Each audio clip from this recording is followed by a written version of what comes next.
दोस्तों नमस्कार, जय हिंद, वंदे मातरम। कक्षा 8वीं वाले सभी विद्यार्थी ध्यान दें। जैसे कि आप सभी जानते हैं, गणित विषय का पेपर आपका होने वाला है कल सुबह। हमने आपको हिंदी विषय का पेपर बताया था जो आपकी एग्ज़ाम में 99% देखने को मिला था, और उसी आधार पर मैं आपको गणित विषय का पेपर बताऊंगा जो आपकी एग्ज़ाम में पूछा जाएगा। बिना समय गंवाए शुरुआत करते हैं हम हमारे प्रश्नों से। क्वेश्चन आपको दिया गया है, अति महत्वपूर्ण क्वेश्चन है आपकी स्क्रीन के सामने। पहला प्रश्न है, सही विकल्प चुनकर लिखना रहेगा। यदि किसी चतुर्भुज के विकर्ण परस्पर समकोणों पर समद्विभाजित करें तो वह होगा समचतुर्भुज, आयत, समलंब या फिर पतंग। देखिए क्वेश्चन ध्यानपूर्वक पढ़ना है। किसी चतुर्भुज के विकर्ण परस्पर समकोणों पर समद्विभाजित करें तो इसमें आप करेक्ट उत्तर क्या बताएंगे, और वो हो जाएगा आपका समचतुर्भुज। क्या कहलाएगा? समचतुर्भुज। अगला क्वेश्चन दिया गया है आपकी स्क्रीन के सामने, और अष्टभुज में भुजाओं की संख्या कितनी होती है? यानी कि आप जानते हैं, क्वेश्चन से ही पता चल रहा है, अष्टभुज में भुजाओं की संख्या कितनी होती है। इसमें आपको 8 भुजाएं बताना रहेगा। बढ़ते हैं हम नेक्स्ट क्वेश्चन। अगला जो क्वेश्चन आपसे पूछा गया है, किसी चतुर्भुज के चारों अंतः कोणों का योग होता है। किसी चतुर्भुज के चारों अंतः कोणों का योग आपसे पूछा गया है और आपकी एग्जाम में भी पूछा जाएगा। इसमें आपको 360 डिग्री करेक्ट करना है, जो कि चतुर्भुज के चारों अंतः कोणों का योग 360 डिग्री होता है। समांतर चतुर्भुज की आमने सामने की भुजाएं होती है। वेरी मोस्ट प्रश्न है, समांतर चतुर्भुज की आमने सामने की भुजाएं कैसी होती है? बराबर, समांतर, बराबर और समांतर, इनमें से कोई नहीं।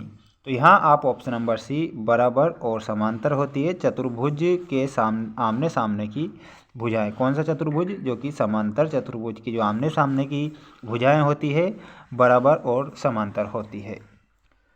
बढ़ते हैं नेक्स्ट क्वेश्चन की ओर, और क्वेश्चन आपको दिया गया है, अष्टभुज के प्रत्येक अंतः कोणों का योग बताइए।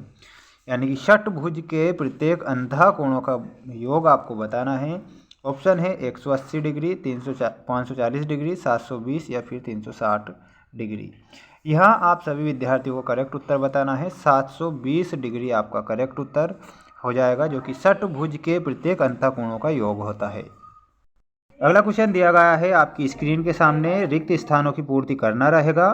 केवल रेखाखंडों से बना सरल बंद वक्र क्या कहलाता है? देखिए, केवल रेखाखंडों से बना सरल बंद वक्र क्या कहलाता है?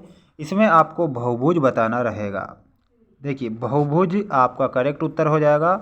आप सभी विद्यार्थियों को इन प्रश्नों को याद करना है अच्छे से। वर्ग एक ऐसा आयत होता है जिसकी सभी भुजाएं होती है। देखिए, क्वेश्चन ध्यानपूर्वक पढ़ना है।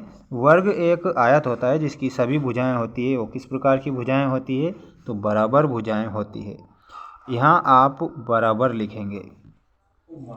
एक समबाहुभुज का बाह्य कोण 30 डिग्री है। एक समबाहुभुज का बाह्य कोण 30 डिग्री है, तो इसकी भुजाओं की संख्या कितनी होगी? तो इसकी भुजाओं की संख्या होगी हमारी 12।